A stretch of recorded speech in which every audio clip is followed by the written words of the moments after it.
Quick recap जो कल किया। कल हम लोगों ने राउटिंग नेविगेशन तक कर लिया था। ठीक है। ये वाला जो टॉपिक था सेशन स्टोरेज और लोकल स्टोरेज, इसको होल्ड पे डाला था। और इस वाले टॉपिक में काफ़ी कुछ कवर करा था, जैसे कॉल बैक हो गया और वर्किंग विद फॉर्म्स। अच्छा, वर्किंग विद फॉर्म्स में किसी को कोई भी अगर डाउट हो तो पूछ लो आज। किया तो किसी भी ने नहीं है, लेकिन फिर भी मैं पूछ रहा हूँ, अगर कोई भी डाउट हो, देख के डाउट लग रहा हो तो बताओ।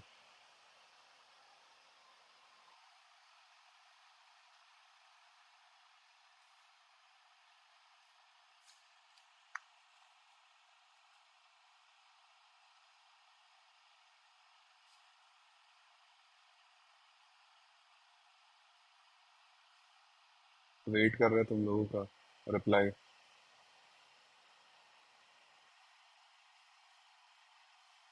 किसी को डाउट नहीं है?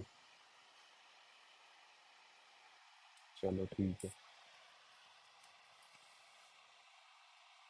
और राउटिंग में किसी को डाउट? कल जो react router dom library install करी थी, जितने लोग लास्ट तक रुके थे, उसमें किसी को डाउट कि स्टार्ट हम लोगों ने यहाँ से करा था और कोड हमारा यहाँ तक चला गया, कि अगर किसी भी आइटम के ऊपर क्लिक करते हैं तो अब हम सेपरेट पेज या दूसरा पेज जो है वो हम ओपन कर पा रहे हैं। यहाँ तक इसमें कोई डाउट था?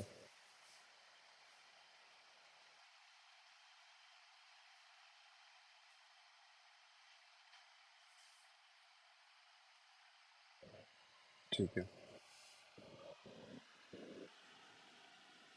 अभी क्या करेंगे ना, ये जो कल जैसे इसको राउट करा था पेजेस बना के, अब एक, ये तो चलो पेज बना के हमने राउट करा दिया। ठीक है। अभी कुछ कुछ ऐसे इवेंट आएंगे जब हमें प्रोग्रामेटिक नेविगेशन करना होगा, जैसे यहाँ पे हमने प्रोग्रामेटिकली नेविगेट करा। ठीक है। और साथ में चाहिए होगा कि कुछ डेटा भी हम आगे वाली स्क्रीन पे पास कर पाएं। ठीक है, आज हम उसको देखेंगे कि नेविगेशन के टाइम पे डेटा कैसे पास करते हैं।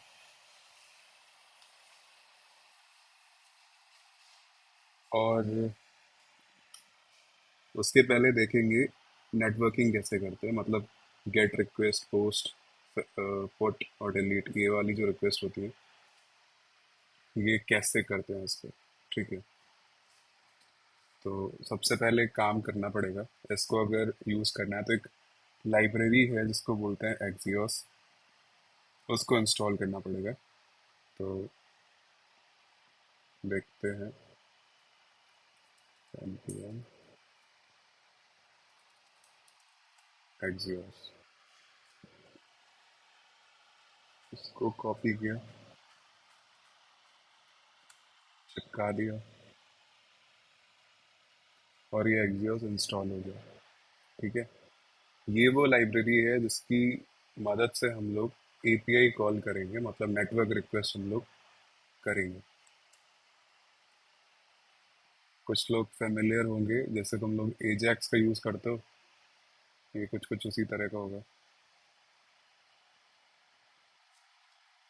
तो पहले कुछ डमी डेटा एपीआई से फेच करके दिखाएंगे, फिर उसके बाद एपीआई बनती कैसे, क्योंकि ये फुल स्टैक कोर्स था, अभी तो फ्रंट एंड पढ़ रहे हैं, बट देखते हैं आज एपीआई बनती कैसे। तो कुछ बेसिक एपीआई भी बना के उस फॉर्म को सबमिट करेंगे।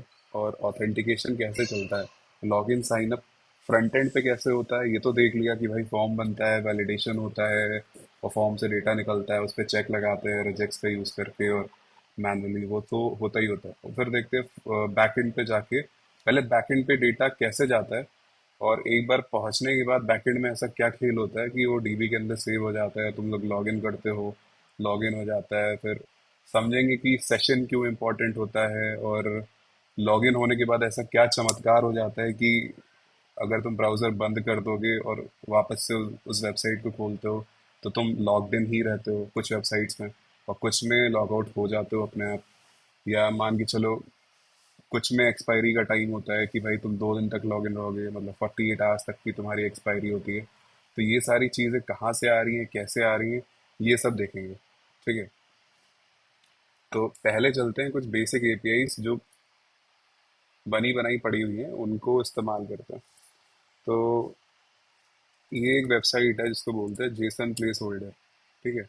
यहाँ पे तुमको फेक एपीआईस मिल जाती है, मतलब सिर्फ जैसे हम तुमको पढ़ा रहे हैं तो हमको एपीआई अगर दिखानी है, टेस्ट कराना है कि एपीआई ऐसे काम करती है और डेटा ऐसे आता है, तो मेहनत ना करनी पड़े। इस वजह से ये बना बनाया माल मैं यूज़ कर रहा हूँ यहाँ पे। ठीक है। अभी सपोज करो मुझे यहाँ से पोस्ट चाहिए, ये कुछ जेसन है। जो अभी तक मैं डमी एक एरे बनाता था ना, कुछ जैसे प्रोडक्ट के अंदर बनाया था, ये कॉन्स्ट एक एरे लेता था ये। अब क्या करेंगे, ये तुम लोगों को पहले भी बताया था कि ये जो डेटा है ना ये कहीं एपीआई से आता है। तो अब वो घड़ी और वक्त आ चुका है जब ये डेटा एपीआई से आने वाला है। अब हम इसको हार्ड कोड इस तरीके से नहीं करेंगे या within the program declare नहीं करेंगे। अब हम बाहर से इसको उठाएंगे। तो चलो शुरू करें इसको। एक कंपोनेंट बनाते हैं। ये जो एपीआई है ये टू डू लेके आ रही है या पोस्ट लेके आ रही है, ये मान के चलो जैसे इंस्टाग्राम पे कोई फीड अपलोड करता है या तुम लोग कोई पोस्ट करते हो, ठीक है। मान के चलो कुछ कुछ वैसे ही है। एक टाइटल है और एक उसकी बॉडी है, कुछ भी तुमने अपलोड करा। तो ऐसा ही कुछ वहाँ पे भी डेटा आता होगा इंस्टाग्राम के अंदर, या व्हाट्सएप नोटिफिकेशन जो भी आते हैं इस तरह का डेटा आता है। फिर इस डेटा को हम लोग सर्वर से फैच करते हैं with the help of APIs. तो एक कंपोनेंट बनाते हैं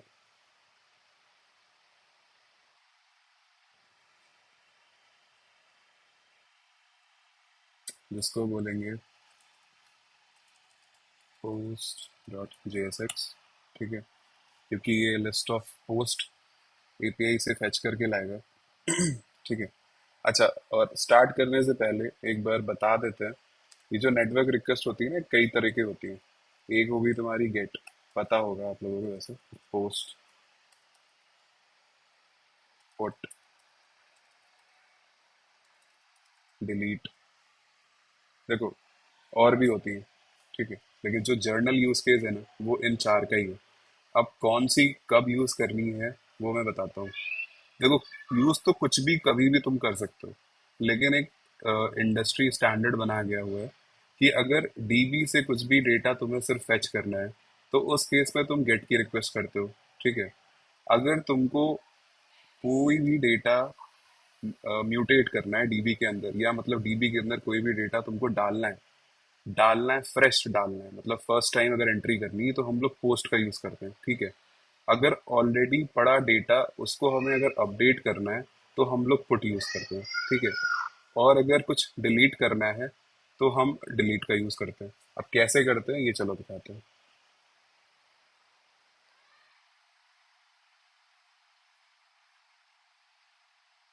आया था, आज शिवम लेट हो गया।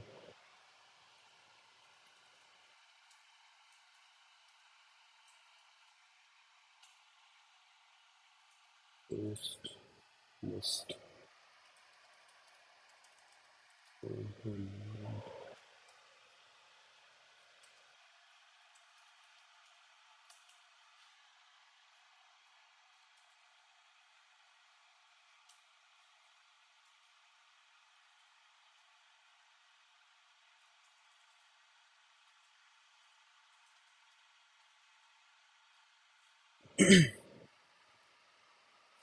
ठीक है। ये तो अभी टेस्टिंग के लिए कंपोनेंट बना लिया।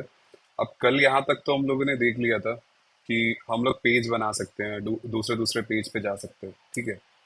तो इसको थोड़ा और यूजेबल बनाते हैं, किस तरीके से जा सकते हैं। अब जैसे ये जो अमेजोन क्लोन था, यहीं पे एक हम एक ऑप्शन दे दे रहे हैं पोस्ट का। जैसे टूल बार होता है नॉर्मल वेबसाइट पे, उसी तरह का होम पेज के अंदर ये था अमेजोन क्लोन, इसी के अंदर दे दिया मैंने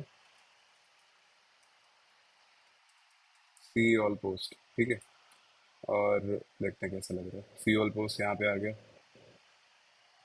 टेक्स्ट कर दो इसका ब्लू, नीचे से कर दो।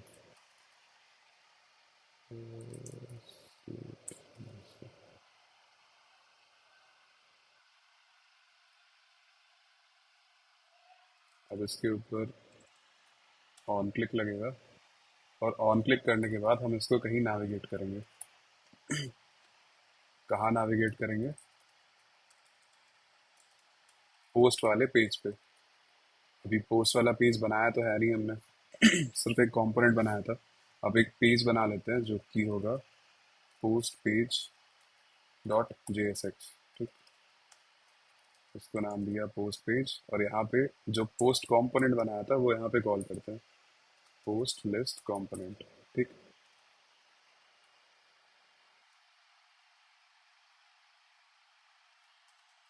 Post list component. ठीक है, यहाँ तक सब कुछ क्लियर होना चाहिए। और ये जो कंपोनेंट बनाया था, सॉरी पेज जो बनाया था, इस पेज को अब हम ऐप डॉट जेएस के अंदर डिक्लेयर करेंगे, राउट्स के अंदर, जैसे बाकी राउट्स को डिक्लेयर करा था, जिसको नाम दिया है पोस्ट। और यहाँ पे होगा हमारा पोस्ट पेज।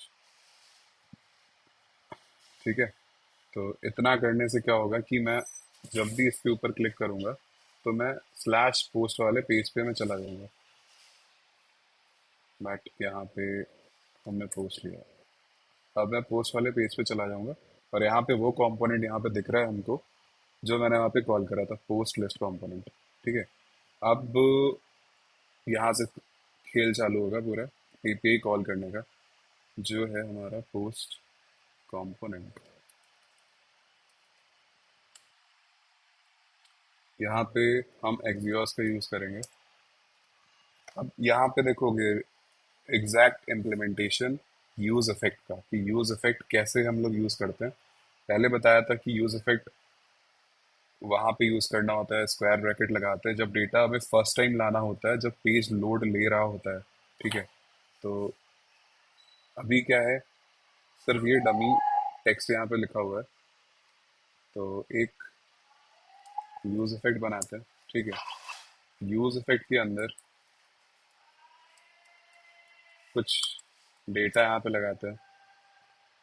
अब रिक्वेस्ट करने के लिए हम एक्सियोस का यूज़ करेंगे। एक्सियोस जैसे टाइप करोगे तो ये इंपोर्ट हो जाएगा एक्सियोस से। अब करना क्या है, हमको गेट करना है। क्या गेट करना है? डेटा। कहाँ से डेटा गेट करना है? वो इस पर्टिकुलर एपीआई से डेटा को गेट करना है, और जो डेटा अवेलेबल है वो यहाँ पे JSON placeholder but typicode .com/पोस्ट। तो ये हमारा यूआरएल है जहाँ से डेटा हमें लेके आना है। ठीक है, अब यहाँ पे दो चीज़ें और जानोगे कि सिंक्रोनस कोड क्या होता है और एसिंक्रोनस कोड क्या होता है। ठीक है, पहले मैं बता देता हूँ। अभी एक फंक्शन बना लेते हैं जिसको बोलेंगे कॉन्स्ट गेट ऑल पोस्ट, और ये क्या करेगा, ये एपीआई कॉल करेगा। ये एपीआई कॉल होगी, इसका कुछ रिस्पॉन्स आएगा हमारे पास। ठीक है, और ये जो इसको अवेट लिखना पड़ेगा, बताता हूँ अभी असिंक और अवेट क्या होता है। ठीक है, और हम लॉग करेंगे console.log रिस्पॉन्स। ठीक है, यहाँ पे लॉग कर देते हैं कुछ statement, data for post return. ठीक है, अब हम क्या करेंगे, इस फंक्शन को करते हैं कॉल यूज इफेक्ट के अंदर। देखो थोड़ा सा रिकैप, यूज इफेक्ट में जब स्क्वायर ब्रैकेट हम लगाते हैं तो ये बोलता है कि हमको सीडीएम मतलब कंपोनेंट डिड माउंट, ये वो वाली लाइफ साइकिल पे जैसे ही कंपोनेंट माउंट हो रहा होगा, स्क्रीन पे लोड ले रहा होगा, उस टाइम पे हमको ये एपीआई कॉल करा देनी है। ये एपीआई कॉल तुम जैसे ही कराओगे तुरंत यहाँ पे कंट्रोल आएगा, ये डेटा फेच करना स्टार्ट करेगा, और ये डेटा फेच करके रिस्पॉन्स वेरिएबल के अंदर लाके दे देगा। अभी लॉक करा है रिस्पॉन्स वेरिएबल को, देखते हैं रिस्पॉन्स वेरिएबल के अंदर क्या क्या सामग्री आती है।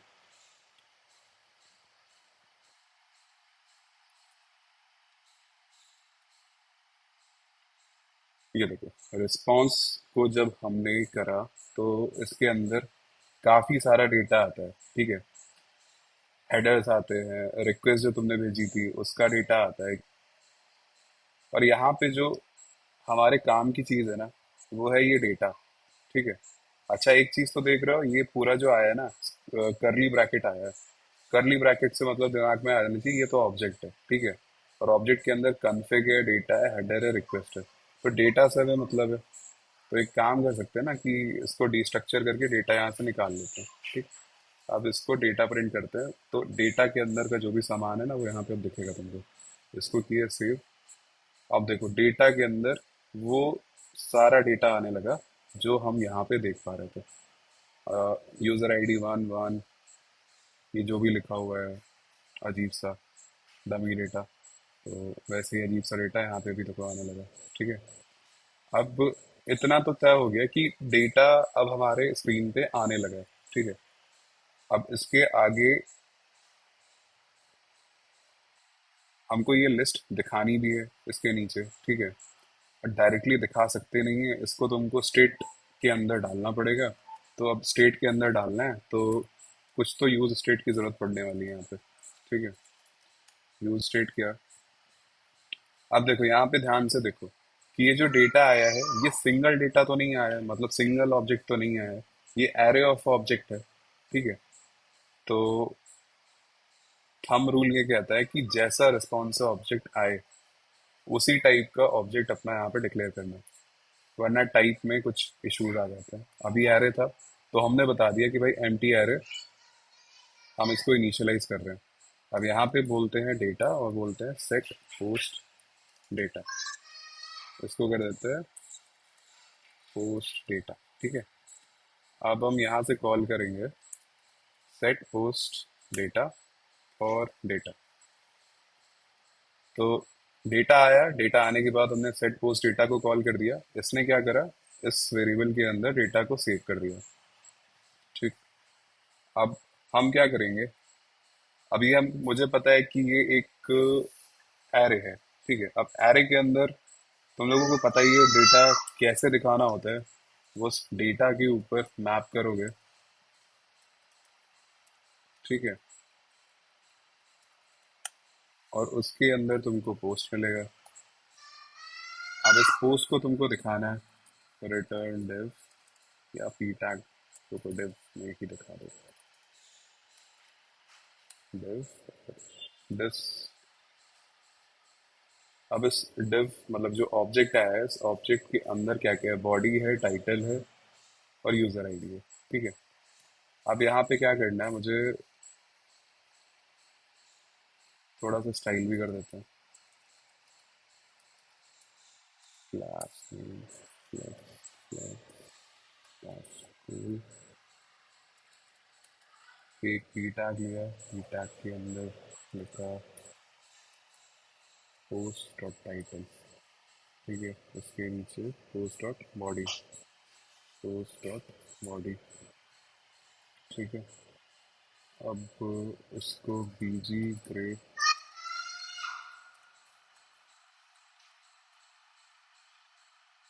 मार्जिन डॉट दस p x 4 branded s m order full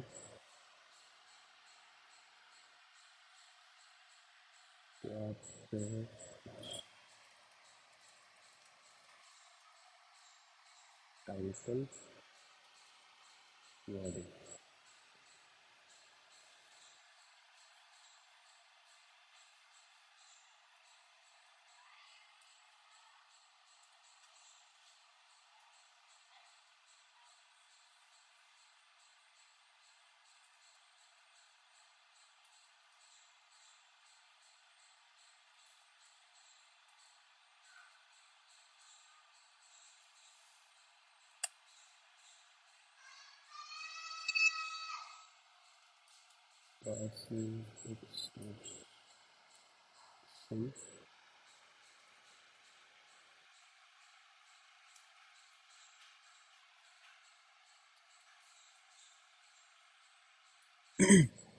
देखो डेटा जो था वो वहां से उठ के दिखने लगा मुझे यहाँ पे।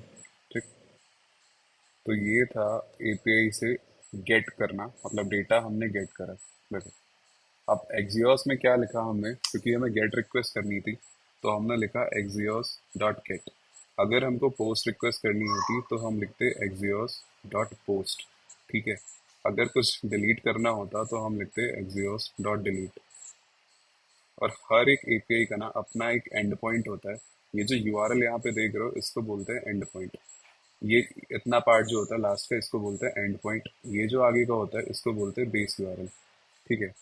तो कॉन्फ़िगरेशन जो कुछ होता है ना, मतलब जो एक्चुअल कोड में होता है, वो थोड़ा सा मैं सेटअप दिखा देता हूँ कि क्या हो रहा होता है। एक ऐसा कुछ फाइल बना होता है जिसको बोलते हैं नेटवर्किंग। ठीक है, इसके अंदर सब कुछ वैसा ही है।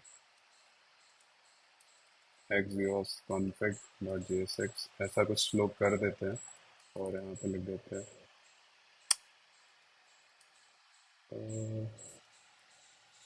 const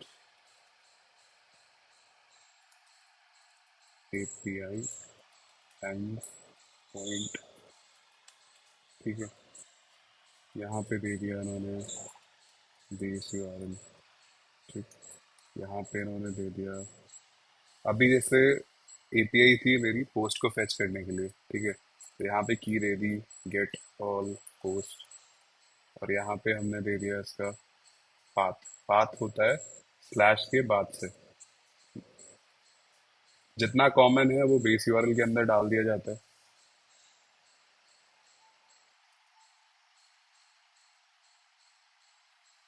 इसको हटा दो, स्लैश पोस्ट इतना कर दिया और इसको कर देते हैं export.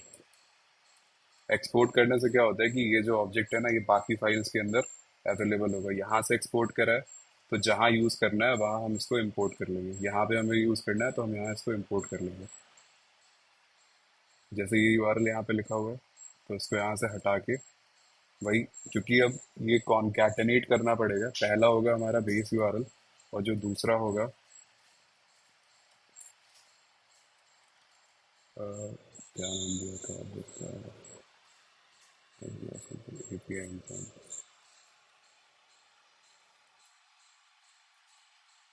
API and point dot base URL. और फिर उसके बाद जो है वो मेरा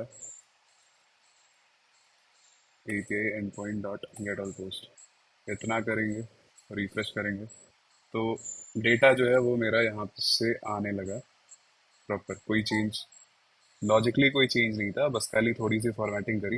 ये इस वजह से ज़रूरी होता है क्योंकि बार बार बेस यूआरएल बदलता नहीं है, वो हमेशा फिक्स रहता है।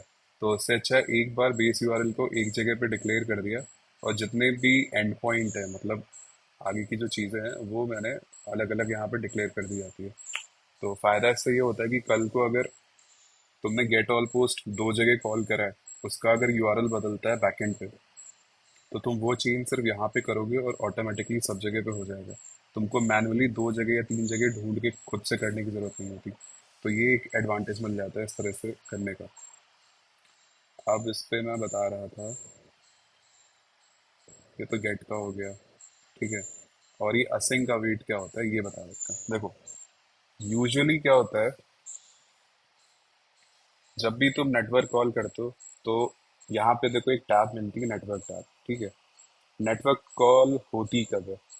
जब हम कोई रिक्वेस्ट रेज करते हैं, मतलब गेट की या पोस्ट की या डिलीट की या पुट की। तो अभी देखो मैं रिफ्रेश करूंगा, यहाँ पे तुमको कुछ दिखाई देगा और वाटरफॉल देखोगे उसका। ये देखो, जैसे ही मैंने यहाँ से रिफ्रेश करा ना, तो इसने एपीआई कॉल करी इस पर्टिकुलर एंड पॉइंट पे। ठीक है, ये होता है एंड पॉइंट। यहाँ पे ब्राउजर के अंदर तुम किसी भी वेबसाइट के अंदर जाके उसका तुम रिक्वेस्ट रिस्पॉन्स यहाँ से ऐसे देख सकते हो। तो ये यही वो डेटा है जो मैंने यहाँ पे दिखाया है, और ये हम यहाँ से इंस्पेक्ट करके चेक कर सकते हैं नेटवर्क टैब के अंदर कि क्या डेटा आया था। तो द पॉइंट इज कि जितनी भी नेटवर्क कॉल्स है ना, उनको तुम डीबग कर सकते हो यहाँ पे आके। अभी वो भी दिखाते हैं, जब फॉर्म से डेटा सबमिट करेंगे तो पता लगेगा कि कैसे डीबग करते हैं। हाँ, असिंक का वेट करते हैं।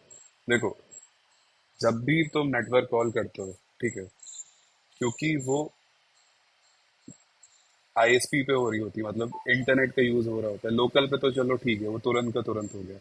अब सपोज करो तुम्हारा नेट बहुत स्लो है। ठीक है, और उसके बाद अगर तुम रिक्वेस्ट करते हो, अभी तो नेट चलो ठीक है, मैंने रिफ्रेश करा, तुरंत एपीआई कॉल हुई, सर्वर से डेटा आगे यहाँ पे दिखने लगा।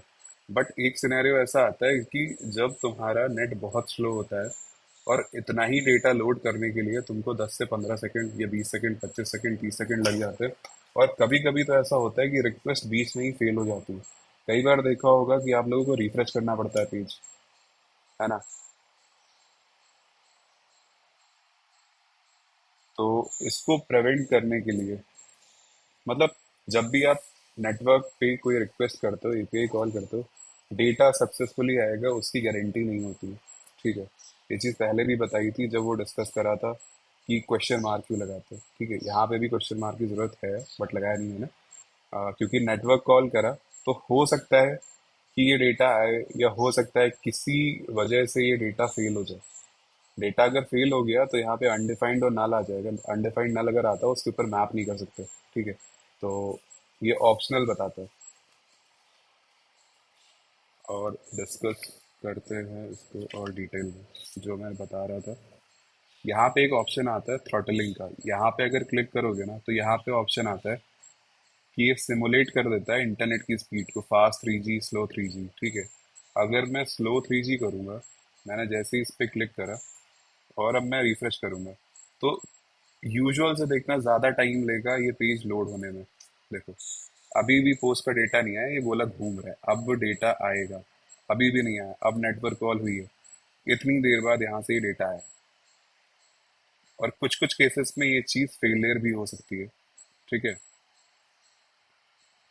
तो अब आते हैं असिंक अवेट के एक्चुअल इम्प्लीमेंटेशन पे। पहले एक एग्जांपल और देते हैं। अच्छा, देखो यूज इफेक्ट बताया था।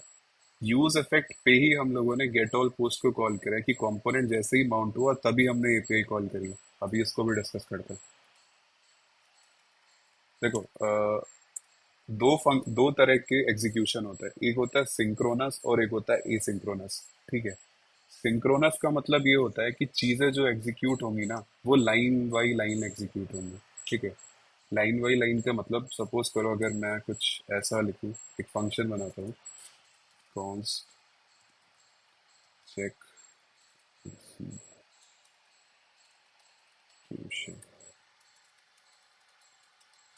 मतलब called me one, called me two, called me three, called me four, called me five, इसी तरीके से so on and so fourth. अगर मैं इसको एग्जीक्यूट करूं,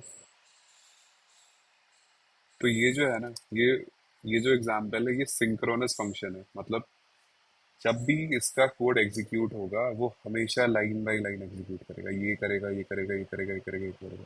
ठीक है, तो अगर इसका आउटपुट देखोगे कंसोल पे, इसको रिफ्रेश किया, तो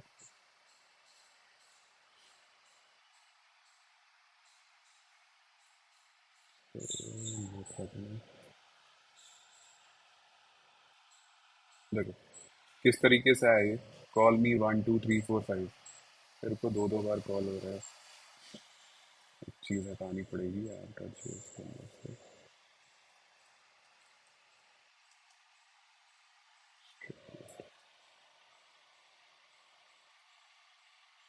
ठीक है, अभी देखो 1 2 3 4 5। ठीक है, ये सेम ही सीक्वेंस में ये कॉल हुआ। ठीक है, बट जब एसिंक्रोनस ऑपरेशन आता है ना, अभी जो नेटवर्क कॉल करी वो हमारी एसिंक्रोनस होती है। एसिंक्रोनस का मतलब ये कि वो टाइम कंज्यूमिंग है और उसको हमने डेलीगेट कर दिया। डेलीगेशन इन अ सेंस, जैसे अभी जब थ्रॉटल करा तो हमने देखा कि नेटवर्क कॉल का डेटा आने में बहुत टाइम लग रहा था।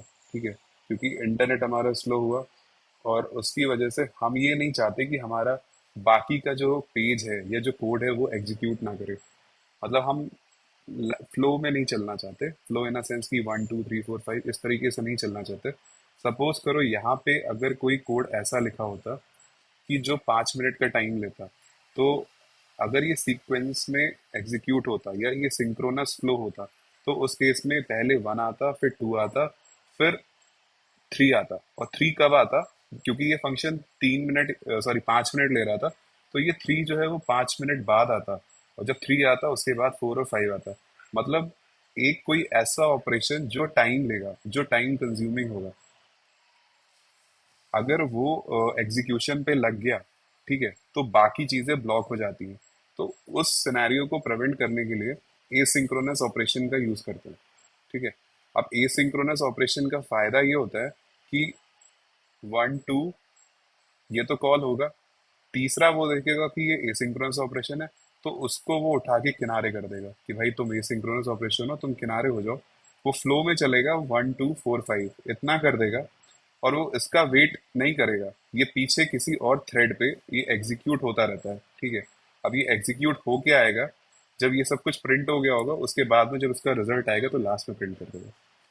तो ये डिफरेंस था सिंक्रोनस ऑपरेशंस का और एसिंक्रोनस ऑपरेशंस का। देखो, एसिंक्रोनस ऑपरेशंस को ऐसे डिफाइन करो, कोई भी लॉन्ग रनिंग बैकग्राउंड प्रोसेस हो या फोरग्राउंड प्रोसेस हो जो टाइम लेगा, ठीक है, उसको हमको असिंक कर देना है, क्योंकि वो डेटा 1 सेकेंड में लेके आएगा, 10 सेकेंड में, 2 घंटे बाद, या फेल ही हो जाएगा, उसके ऊपर डिपेंडेंसी नहीं क्रिएट होगी।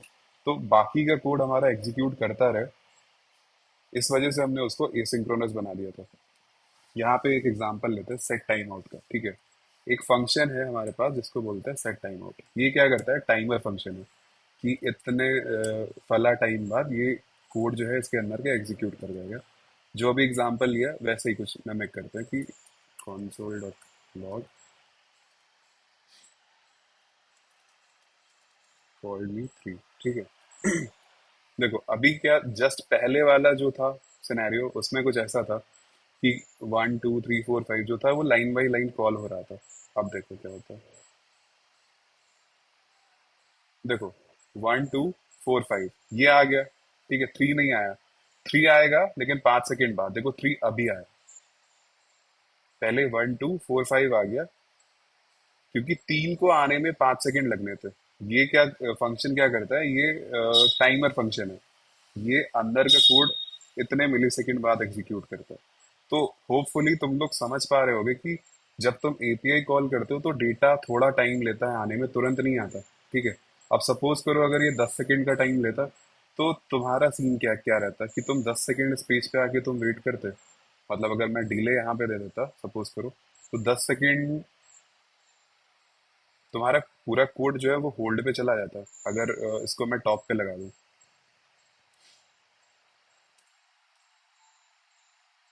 लेकिन ऐसा नहीं होगा, क्योंकि बाकी चीजें एग्जीक्यूट कर जाएंगी।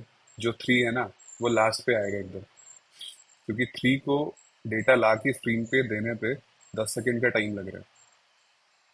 ये कंसेप्ट हुआ सिंक्रोनस और एसिंक्रोनस।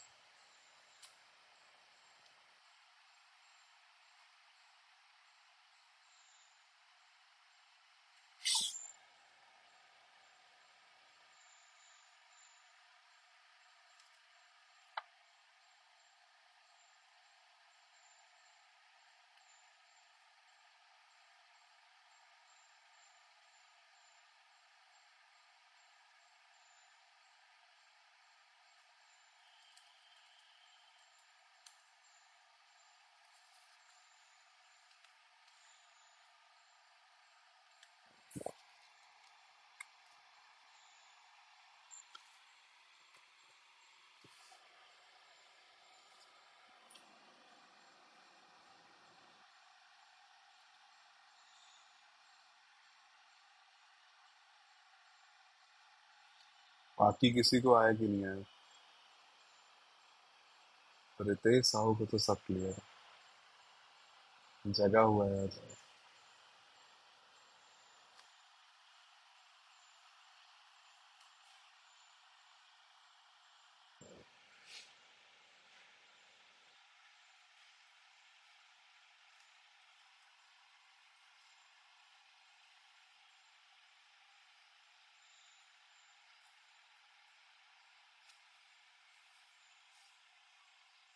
बाकी छोड़ के भाग गए।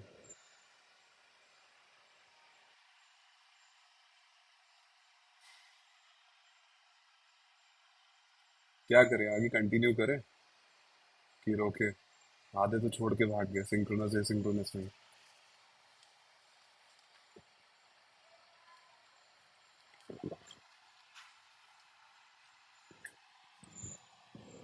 तुम टाइप कर दो।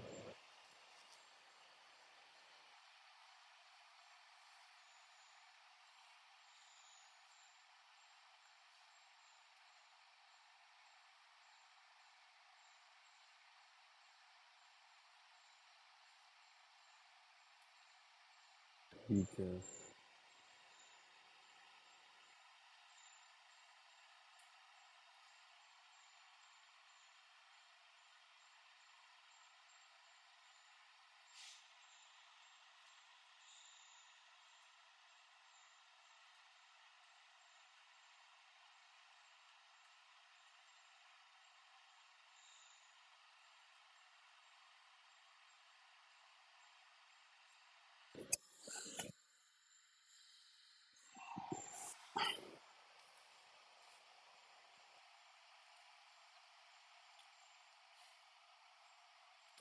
अब ये जैसे गेट की रिक्वेस्ट थी, अब ऐसे ही ना पोस्ट की रिक्वेस्ट देखते हैं कैसे काम करती है।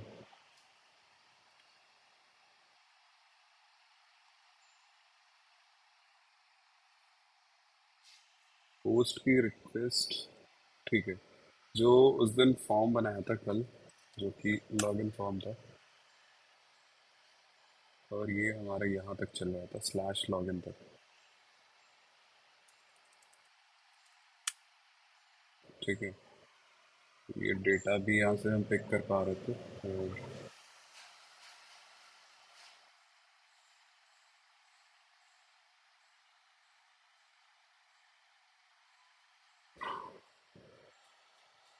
यहाँ पे हम लॉग कर रहे थे और ईमेल और पासवर्ड हमारा मिल रहा था। पहले एक काम करते हैं, एक एपीआई बना के देखते हैं। इनफैक्ट अगर कोई बनी होगी तो मैं उसको ही चला देता हूँ।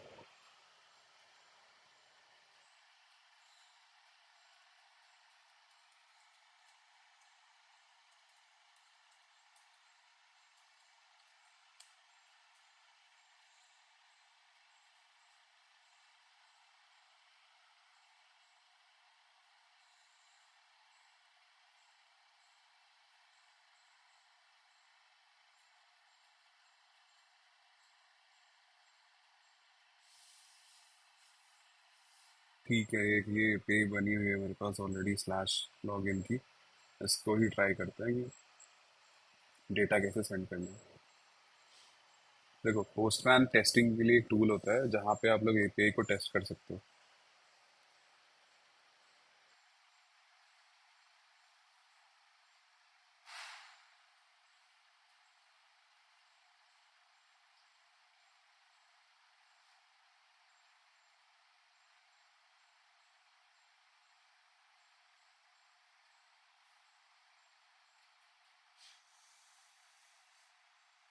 ठीक है।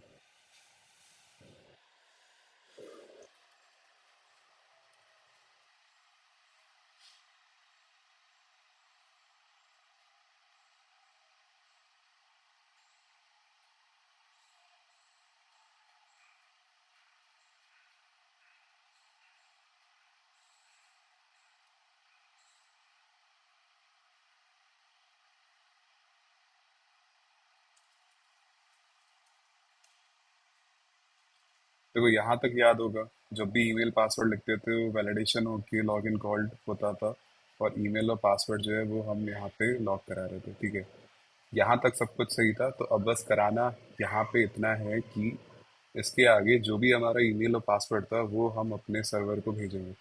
अभी के लिए जो सर्वर है वो मैंने लोकल होस्ट जो अपने सिस्टम पे चल रहा था वो स्टार्ट करा हुआ है। ठीक है, तो एक फंक्शन बना लेते हैं, कॉन्स्ट लॉगिन यूज़र। ध्यान से देखिए, और यहाँ पे वही एक्सियोस डॉट पोस्ट। ठीक है, अब यहाँ पे यूआरएल अभी मेरा है लोकल होस्ट स्लैश, देखते हैं एंड पॉइंट क्या है। तो अब तक के लिए एक काम करें, इसके अंदर const data is equal to await.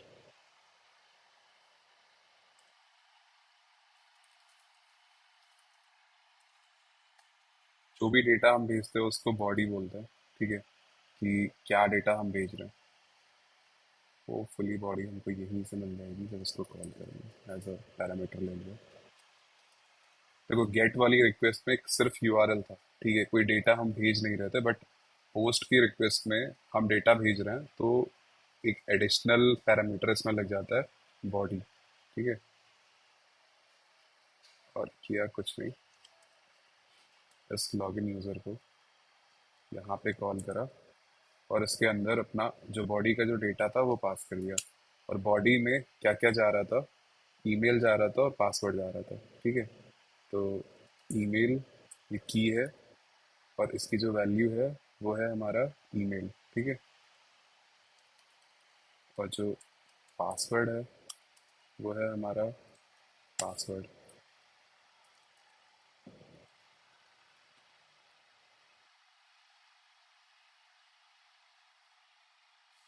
ये हमारा यहाँ से लॉगिन हो जाएगा। जो डेटा आया उसको एक बार लॉग कर लेते हैं। डेटा पोस्ट लॉगिन, ठीक, डेटा। और इस डेटा को रिस्ट्रक्चर भी करना था। और हाँ, ये जो एंड मतलब ये पाथ जो था यूआरएल, इसको देखते हैं क्या है। देखो वही बेस यूआरएल है। बेस यूआरएल मेरा इस पे ये है, लोकल होस्ट कोलन 18400।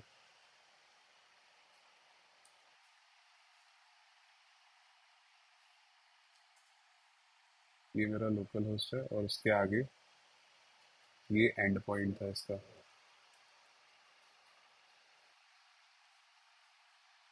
ठीक है, अब यहाँ पे मेरी जो बॉडी जा रही थी वो वैसी की वैसी। अब देखते हैं कि क्या होता है। इसको असिंक कर दिया था, वेट कर दिया था।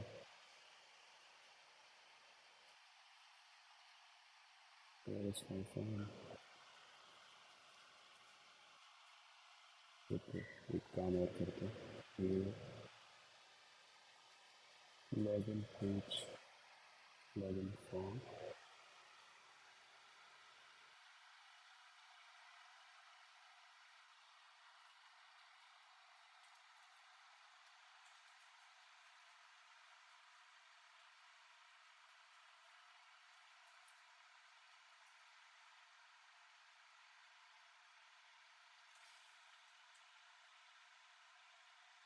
अब यहाँ से हम tushara27@gmail.com टेस्ट स्टार्ट 23।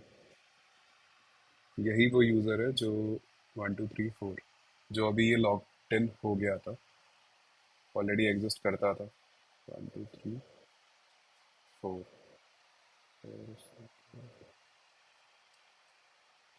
इसको लॉग इन करा। देखो यहाँ पे कुछ इशू आ गया। जो इशू आया है वो आया है कोड्स का issue. Has been blocked, it didn't pass the cross origin. तो एक काम करना पड़ेगा।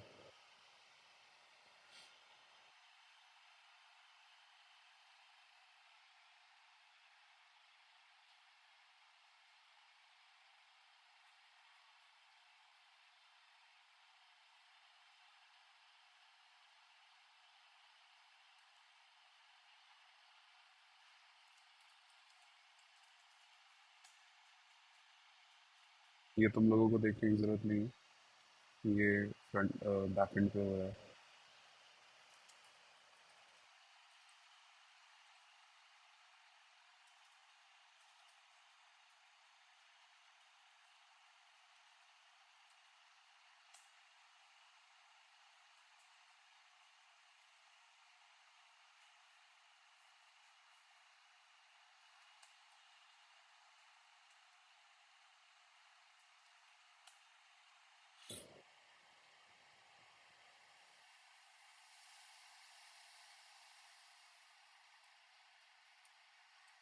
दोबारा से लॉगिन करते हैं।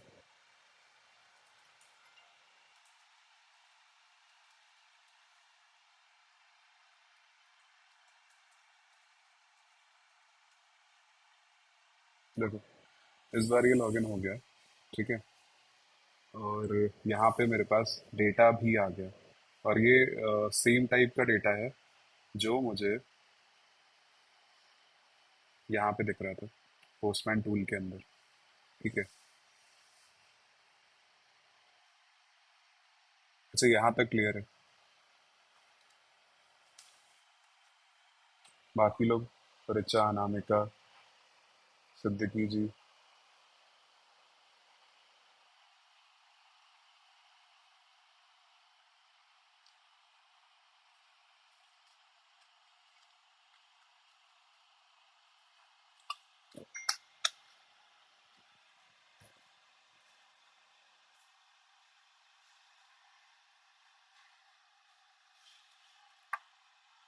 ठीक है, मान ले रहे हैं कि समझ में आ गया होगा, क्योंकि आधे तो भाग गए। कल और कम हो जाएंगे। कल हमें लग रहा है मानवीन बचेगा, अनामिका और सिद्दीकी, 3 लोग बचेंगे। ऋचा भी बच सकती है।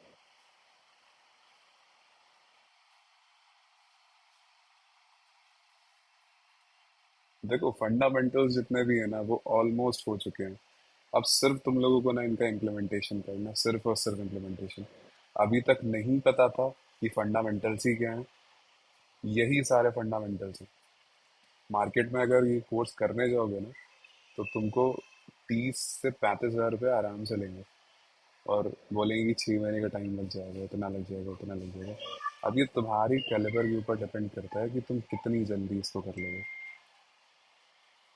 बेस्ट फॉर्म ये होता है कि अगर मैंने कोई टॉपिक बताया है, देखो, एक जो 10 साल से पढ़ा रहा है उसकी बात अलग है, उसको एक्सपीरियंस है, ठीक है। और मुझे काम करने के बाद ये एक्सपीरियंस हुआ है कि यही जो है वो कोर टॉपिक्स हैं, और यही कोडिंग में यूज होता है। तो प्रॉपर जो फंडामेंटल्स है ना, वो मैं तुमको बता सकता हूँ कि कहाँ पे क्या यूज हो रहा है। इम्प्लीमेंटेशन जो है वो तुम्हारा है। तुम उनको इम्प्लीमेंट करो, जहाँ पे प्रॉब्लम है वो बग लेके आओ मेरे पास कि ये इशू आ रहा है, मैं ऐसे कर रहा था, ये हो नहीं रहा है, मैंने ये करा, ये एरर दे रहा है, वो सब मैं डिबग करके तुम लोगों को दूंगा। बट प्रॉब्लम ये है कि तुम लोग करो।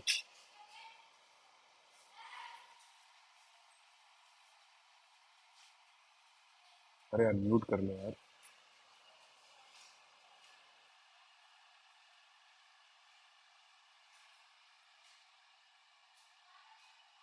देखो, इतना क्लियर है, लॉगिन हो गया, ठीक है। अब लॉगिन करने के बाद बचा क्या? अब लॉगिन हो जाता है तो यहाँ पे देखो, जो भी यूजर लॉग्ड इन होता है तो उसका प्रोफाइल वगैरह दिखने लगता है, ठीक है। अब अभी क्या है कि देखो, जुगाड़ से तो मैं बता दूंगा कि ऐसे ऐसे हो जाएगा, लेकिन एक्चुअल जो इम्प्लीमेंटेशन है ना उसका, वो रीडक्स का यूज करके होता है। और रीडक्स तक पता नहीं कितने लोग टिकेंगे यहाँ पे, क्योंकि वो थोड़ा डिफिकल्ट टॉपिक है इजी, बट कंसेप्ट को ग्रैब करना थोड़ा सा डिफिकल्ट है।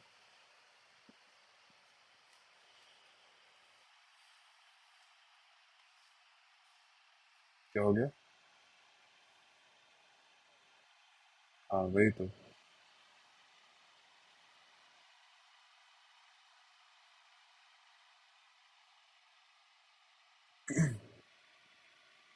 देखो, लॉगिन हो गया। अच्छा, एपीआई का एक बार देखना है ओवरव्यू की, एपीआई कैसे काम कर रही थी, क्या हुआ था।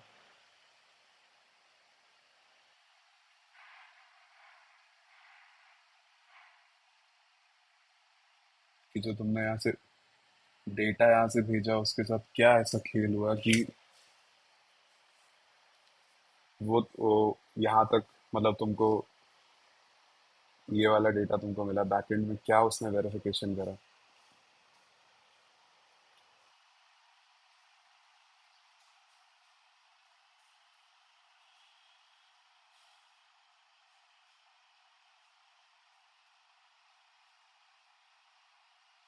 देखो, इतना सा कोड है जो सारा का सारा खेल कर रहा है।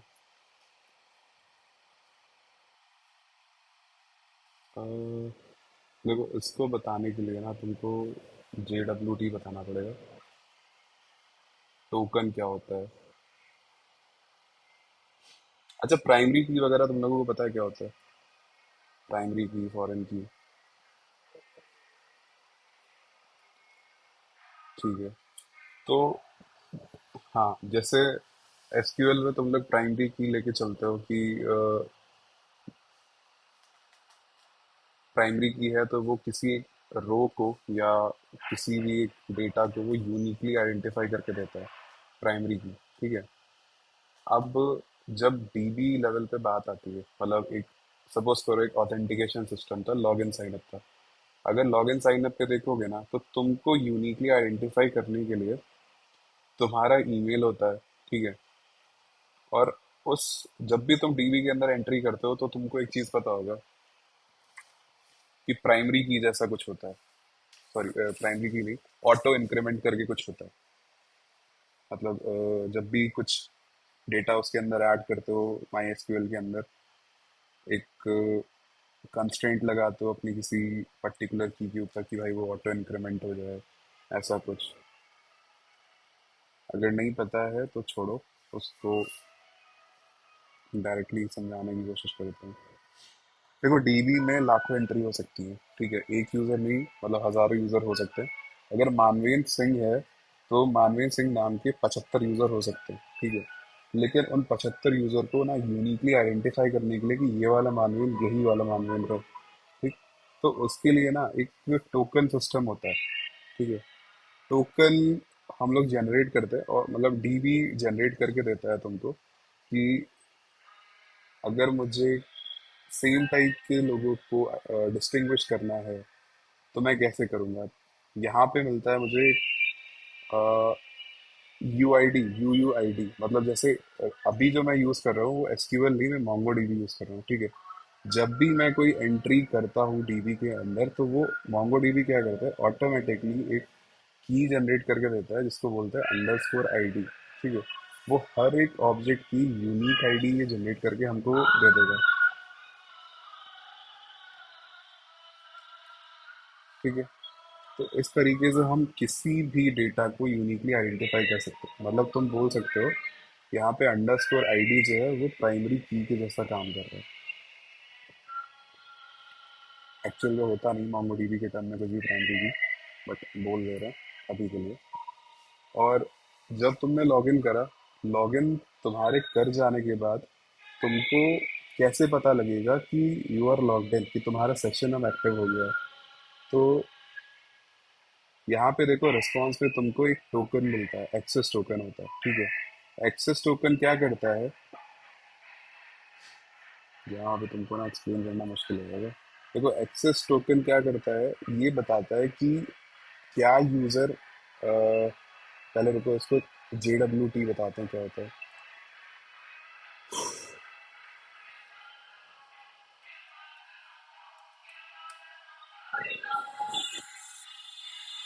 JWT.io, देखो ये एक टोकन जनरेट करने का, मतलब एनकोड करने का एक तरीका है। ये मतलब थर्ड पार्टी लाइब्रेरी है या टूल है जिसको, जिससे आप लोग टोकन जनरेट करते हो। इसकी अपनी कुछ इंटरनली कुछ एल्गोरिदम चलती है जिससे डेटा ये बना के देता है। ठीक है। अच्छा, ये जो टोकन थी इसको मैंने कॉपी करके इसकी वेबसाइट पे अगर आगे पेस्ट करा, तो ये कुछ डेटा जो है वो डिकोड करके दे देगा। कुछ बेसिक सा डेटा, मतलब बहुत बेसिक सा डेटा, कि ये जो टोकन है किस यूजर से रिलेटेड थी। मैंने लॉगिन करा था तो ये टोकन मेरी थी और ये मेरे से रिलेटेड थी। ठीक है। तो मेरा फर्स्ट नाम दे दिया, मैं एक वेरीफाइड यूज़र हूँ कि नहीं हूँ, मेरा लास्ट नेम क्या है, ईमेल क्या है, मेरा प्रोफाइल पिक्चर क्या है। मतलब वो डिपेंड करता है कि क्या क्या मैंने बैकएंड से JWT बनाने के टाइम पे दिया था। ठीक है। तो बस इतना मान के चलो कि JWT या कोई भी टोकन जो तुमको मिलता है वो सिर्फ एक ऑथेंटिक वे होता है जो तुमको बताता है कि you are logged in user और नॉट। पहले बताओ, इतना समझ पा रहे हो कि नहीं समझ पा रहे, या दूसरा कुछ तरीका ढूंढूंगा।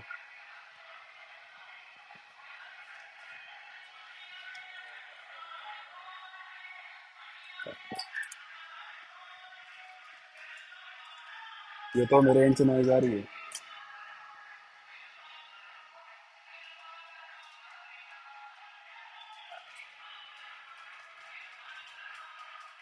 मेरे एंड से नॉइज आ रही है?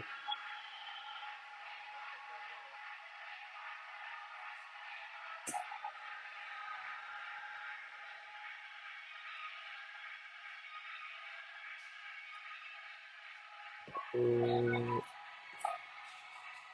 कैसे एग्जाम्पल लूँ और तुमको बताऊँ? देखो, जब तुमने यहाँ से यूज़र आईडी और पासवर्ड डाला, ठीक है, मोंगो डीबी भी ओपन करते हैं।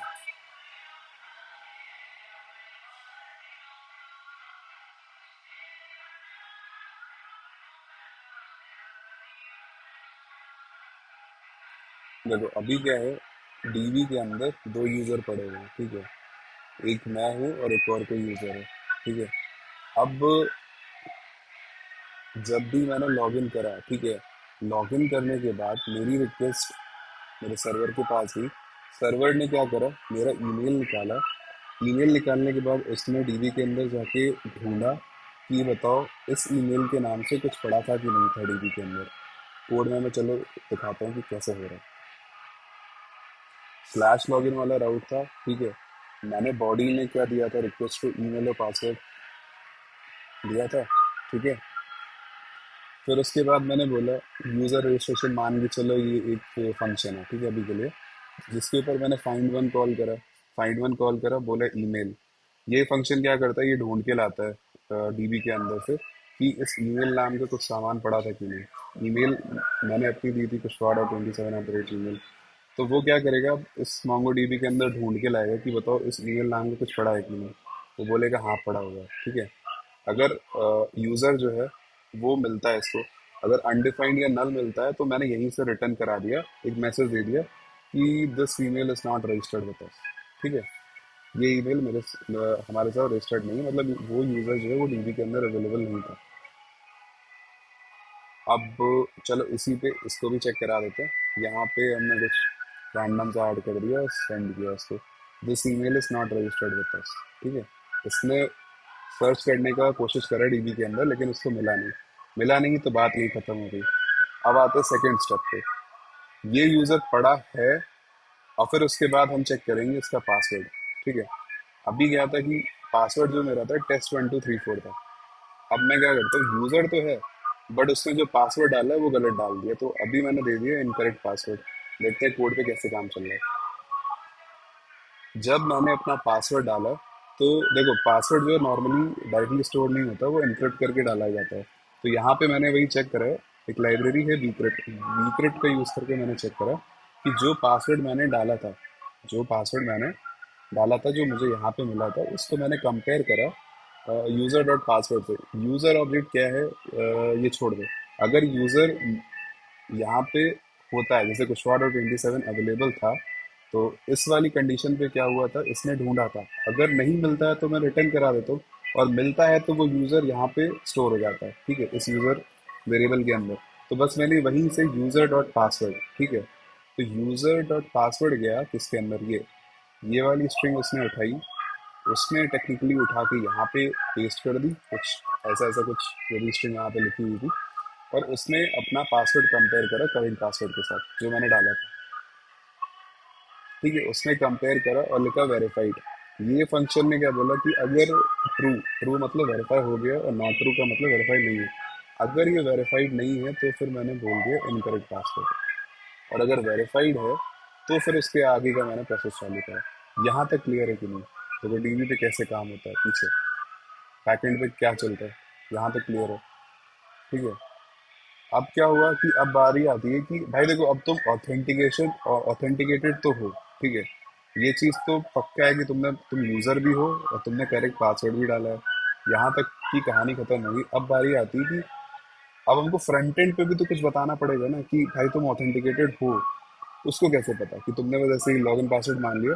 तो वहाँ पे देखो, सेशन तुम्हारा एक्टिव है, ठीक है, तुम्हारे पास कुछ तो ऐसा हथियार होना चाहिए जिसका तुम यूज़ करके।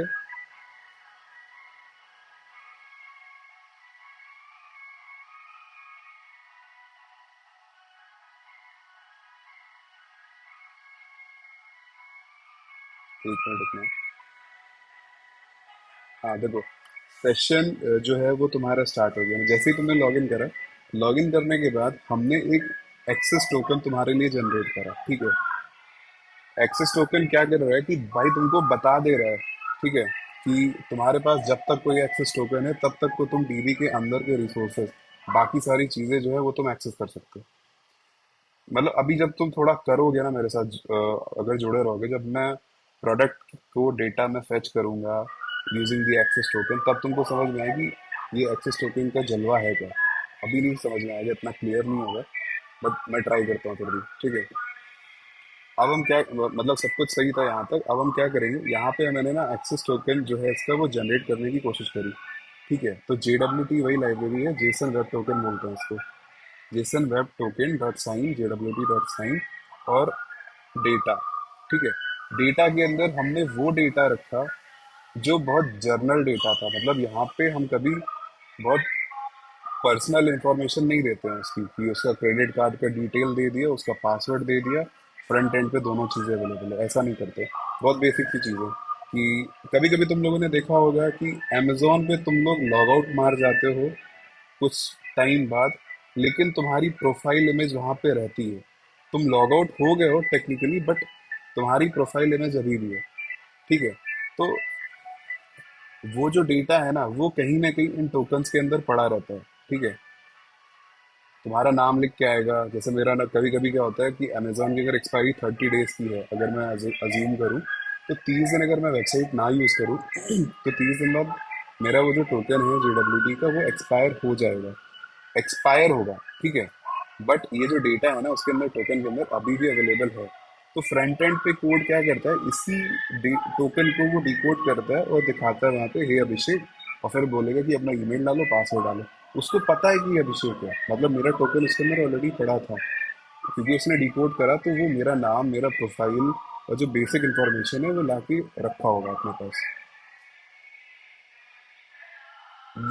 ये थोड़ा सेंस बना रहा है, समझ में आ रहा है,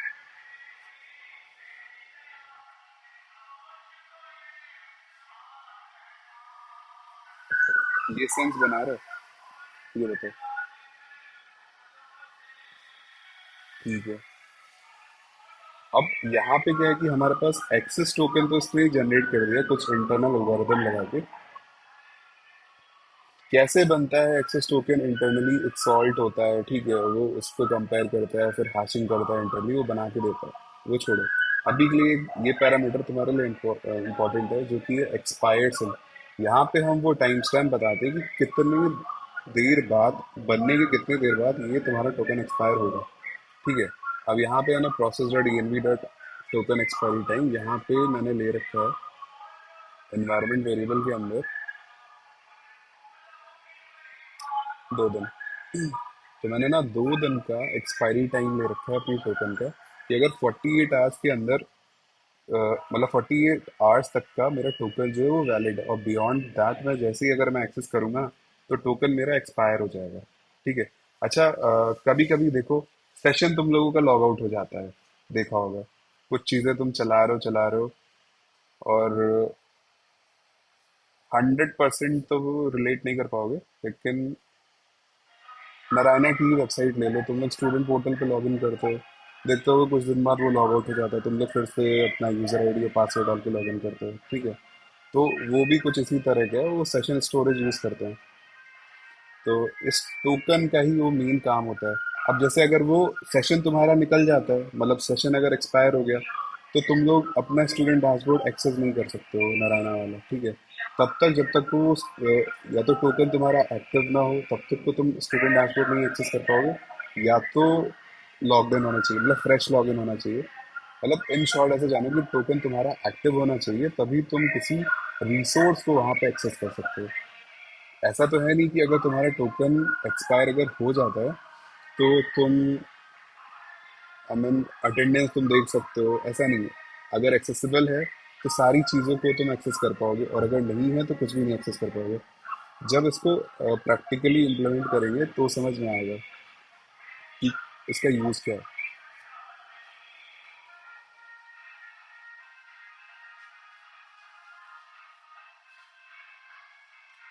तो कहो तो एक छोटा सा एग्जाम्पल बना लें।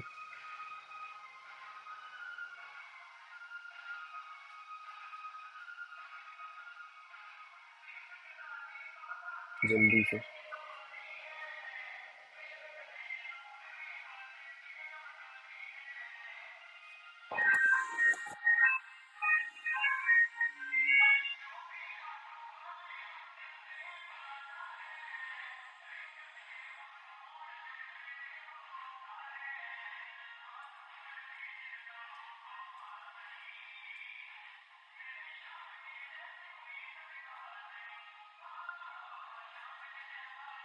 अच्छा, नव्या को प्रॉब्लम है, तो नव्या बताओ क्या इशू आ रहा है, कहाँ से स्टार्ट करें, क्या इशू क्या आ रहा है, मेन ये बताओ मुझे।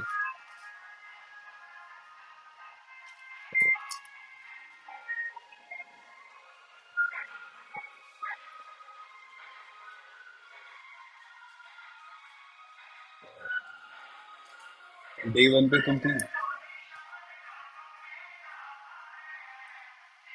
डे वन पे थी अवेलेबल, डे वन पे अवेलेबल थी?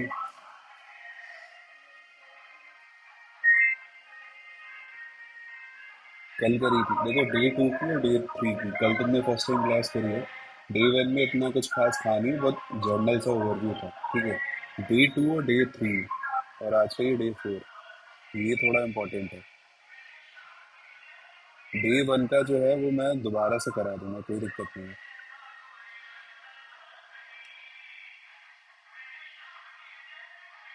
अच्छा, कल जो तुमने पढ़ा, नया तो अब छोड़ो, नया तो मैं नहीं बता रहा। कल जो पढ़ा, कल कल वाले में तुमको क्या डाउट आ रहा है? देखो, जब तक तुम लोग बताओगे नहीं कि क्या डाउट है, तब तक हम बता भी नहीं पाएंगे, हेल्प भी नहीं कर पाएंगे। कहाँ फंस रहे हो? कोड लिखने में फंस रहे हो, कंसेप्ट क्लियर नहीं हो रहा है, इसीलिए हम पूछते हैं, पोल करते हैं कि बताओ, तो हम तो सब बताएंगे। अरे फैकल्टी नहीं है हर कॉलेज की। कॉन्सेप्ट समझा दे, किस किस चीज़ का कॉन्सेप्ट समझा दे हमको, ये बताओ।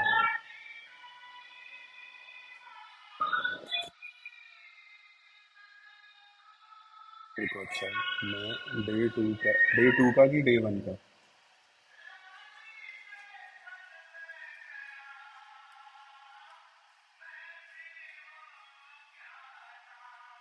डे वन भी नहीं लिया, डे टू भी नहीं लिया।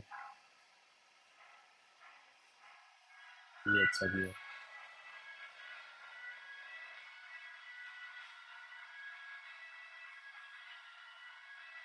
अच्छा, डे टू की रिकॉर्डिंग डाली थी, वो देखिए, लंबी है, पार्ट में देखो।